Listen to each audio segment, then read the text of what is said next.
दोस्तों, 22 वर्षीय एक दलित किशोरी जो है गायब हो जाती है। जब गायब हो जाती है तो उसके घर परिवार वालों को चिंता होती है। तो वो जो घर परिवार वाले प्लस मोहल्ले वाले और उसके अलावा गांव वाले सारे लोग उस लड़की को ढूंढते हैं। लड़की नहीं मिलती है तो उसकी एफआईआर दर्ज कराई जाती है। पुलिस इस एफआईआर को बड़ी गंभीरता से नहीं लेती है, क्योंकि 22 वर्षीय लड़की है तो वो अपने हिसाब से सोचती है प्रेम प्रसंग का कोई मामला रहा होगा, गई होगी तो आ जाएगी। तो पुलिस इसमें नेगेटिव रोल अपनाती है। उसके बाद क्या होता है, गांव वाले जब उसको ढूंढते हैं तो जब वो लड़की मिलती है और जो लड़की मिलती है उसकी हालत ऐसी होती है कि उस लड़की की बहन और 2 अन्य गांव की औरतें बेहोश हो जाती हैं। तो उस लड़की के साथ क्या हुआ और कैसे इस घटना घटी, ये सब जानने के लिए हमारे साथ बने रहिए और मेरे क्राइम डायरी चैनल को लाइक एंड सब्सक्राइब कर दीजिएगा, जिससे हमें आपको कहानी सुनाने में मनोबल बढ़ता है। तो दोस्तों, कहानी आज की जो सच्ची घटना है वो उत्तर प्रदेश की है। उत्तर प्रदेश में एक जिला पड़ता है अयोध्या। अयोध्या में जो अयोध्या कोतवाली के अंतर्गत एक शहनवा गांव पड़ता है। इस शहनवा गांव की घटना हुआ करती है। इस गांव में सांस्कृतिक कार्यक्रम यानी भागवत का कार्यक्रम लगा हुआ होता है। भागवत हो रही होती है। तो जो भागवत होती है, दिन में भागवत होती है, शाम को कीर्तन वगैरह होते हैं और कहीं कहीं पर शाम को भी भागवत होती है। तो ये लड़की जो है, जो दलित किशोरी है 22 वर्षीय, वो थोड़ी सी मंद बुद्धि है। जिस हिसाब से उसकी अवस्था है उस हिसाब से उसका दिमाग नहीं है। तो वो जो लड़की अपनी मां से कहती है कि 9 बजे कि मैं भागवत में जा रही हूं। तो चूंकि ये लड़की पहले भी चली जाया करती थी, इसलिए उसकी मम्मी को कोई परेशानी नहीं होती है और वो कहती है हाँ चले जाइए। तो भागवत में वो सुनने चली जाती है। जब 11 बज जाते हैं, लड़की वापस नहीं आती है तो थोड़ा चिंतित होती है। तो उसी वक्त वो ढूंढने को निकलती है। भागवत का जो कीर्तन और भागवत का प्रोग्राम होता है वो खत्म हो गया होता है, लेकिन वो लड़की नहीं आई होती है।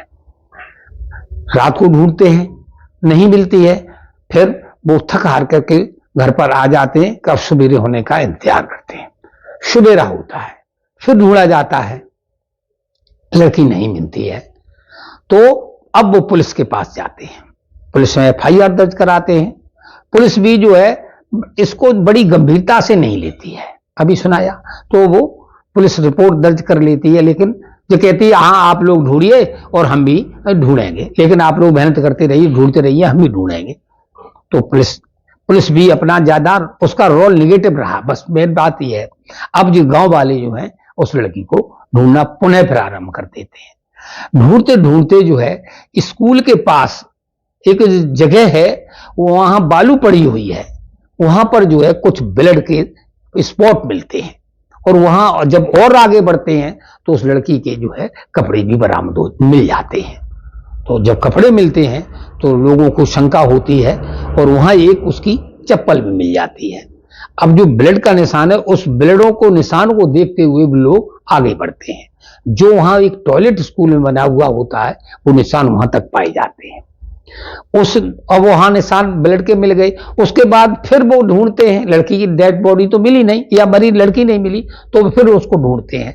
अब जो एक जगह गेहूं का जो छोटे गेहूं अभी खड़े हैं, फुट 2 फुट के गेहूं हैं, तो वहां पर गेहूं टूटे हुए होते हैं, तो वहां भी डेड बॉडी नहीं मिलती। अब उन्हें एक वो हो जाता है कि अगर कोशिश की जाए तो डेड बॉडी ही मिल सकती है या लड़की भी मिल जाएगी। तो अब वो और सारे लोग मिलकर ढूंढते हैं। तो एक बम्बा टाइप जो नाला टाइप बना हुआ होता है, तो उसमें जो है झाड़ियां भी हैं। उस झाड़ियों के बीच में उस 22 वर्षीय किशोरी की जो है डेड बॉडी पड़ी होती है। डेड बॉडी बिल्कुल नेक्ड होती है, उसके शरीर पर कोई भी वस्त्र नहीं होता है। जब उस लड़की को देखा जाता है तो उसके हाथ पैर बंधे होते हैं।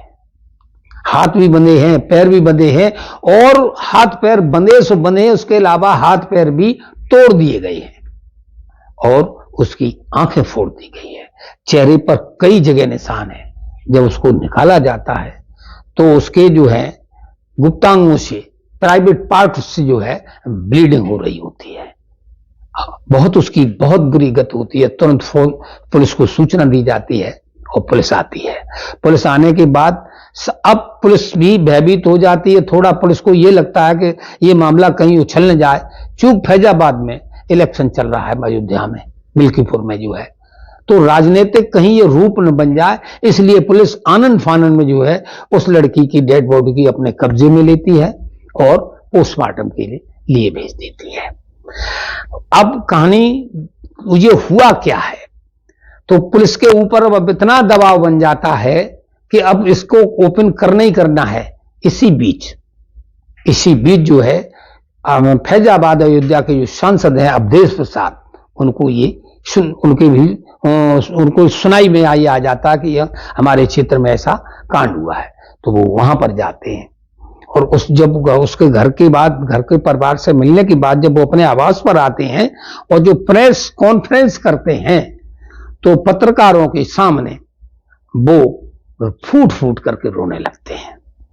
और फूट के क्या रोते हैं कि राम जैसे, कहां राम तुम कहां हो, सीता तुम कहां हो, लक्ष्मण तुम कहां हो, मैं क्या जवाब देंगे, इस लड़की को मैं बचा नहीं पाया, इस लड़की को मैं न्याय नहीं दिला पाया, और बुरी तरह से वो रोते हैं। और वो जब वो रोते हैं तो सोशल मीडिया और पत्रकार मीडिया बंधु इसको एकदम से वायरल करते हैं। जो एक गांव की छोटी सी घटना थी, मतलब एक गांव की घटना थी, वो आज वो है पूरे भारतवर्ष की सबसे बड़ी घटना में तब्दील हो जाती है। आज पूरे मीडिया में वही घटना चल रही है। और दोस्तों, ये घटना है 30 जनवरी 2025 की। लड़की 30 जनवरी को गायब होती है, 1 फरवरी को लड़की की डेड बॉडी मिल जाती है। तो अब ये रोना धोना जिनका जो हुआ, सोशल मीडिया पर प्रचार हुआ, तो हर एक नेता की निगाह जो है अब उधर ही लगी हुई है। और जो रोए हैं उसमें मुख्यमंत्री ने ये कहा, इसके जवाब में मुख्यमंत्री ने ये कहा कि सांसद अवधेश प्रसाद जो है वो नकटोरा कर रहे हैं, ड्रामा कर रहे हैं। और अंत पे ये मैं दावे के साथ कहता हूं, जो बलात्कारी पकड़े जाएंगे वो सपा के ही निकलेंगे। कुत्ते की पूंछ को कितना भी घूरे में दबाओ, जब निकालोगे तो वो टेढ़ी ही निकलती है। ये हमारे मुख्यमंत्री ने सपा के लिए कहा है। अब खुलासा की तरफ चलते हैं। तो वहां के जो पुलिस कमिश्नर होते हैं, उनके पुलिस कमिश्नर ने और उस घटना का खुलासा करते हुए बताया, उनका नाम जो है रामकरण अय्यर होता है। रामकरण अय्यर ने बताया कि भागवत सुनने के बाद ये लड़की अपने घर को आती है। चूंकि जो दिग्विजय सिंह, जो आरोपी है दिग्विजय सिंह उर्फ बाबा, और दूसरा नंबर है हरिराम कोरी, और तीसरे का नाम है विनय साहू। ये तीन आपस में मित्र हैं और ये तीनों बैठ के उस रात शराब पी रहे होते हैं। उस लड़की को देख करके जो है इन्हें पुरानी घटना याद आ जाती है। इस लड़की के भाई ने हरिराम बाबा का उसके घर आना जाना था। हरिराम बाबा को 2 माह पहले इनके भाई ने उसकी पिटाई कर दी थी। ये उनका कहना है आरोपियों का। इस वजह से वो बदला लेने की भावना से हम जो है लोग उस लड़की को पकड़ लेते हैं। ये एसएसपी साहब बयान दे रहे हैं कि ऐसा आरोपी ने बताया, उस लड़की को पकड़ लेते और खींच कर जो है कॉलेज की तरफ ले जाते हैं। उसी टॉयलेट में ले गए हैं, वहां इनके साथ जबरदस्ती करने की कोशिश की जाती है। जो जबरदस्ती जब की जाती है तो लड़की भी विरोध करती है। विरोध के फलस्वरूप ये उस पर अटैक कर देते हैं। इस वजह से लड़की की जो है हत्या हो जाती है, ऐसा उनका कहना है। चूंकि इन्होंने उसका पर प्रहार किया और गुस्सा भी थी, तो ईंटों से, डंडे से, किसी से बार करके उसके हाथ भी तोड़ दिए, पैर भी तोड़ दिए, और जबरदस्ती करने में उसके मुंह को नीचा गया, इससे उसकी आंखें भी फूट गई। डेड बॉडी बरामद हो गई है। पुलिस जो है इन तीनों को गिरफ्तार करके पुलिस ने जो है इनको कोर्ट में दाखिल किया है, जहां से इन 3 लोगों को जेल भेज दिया गया है। अब राजनीतिक प्रेशर पड़ रहा है, तो अब इन्हें रिमांड पर लिया जाएगा और हर बारीकी से खुलासा किया जाएगा। दोस्तों, ये कहानी सुनाने का मतलब किसी को परेशान करना नहीं है, किसी की भावनाओं को ठेस पहुंचाना नहीं है, किसी को बदनाम करना नहीं है। हम आप लोगों को मेरा जो मैं कहानी सुनाते हैं उसका मतलब है आप लोगों को जागरूक करना है।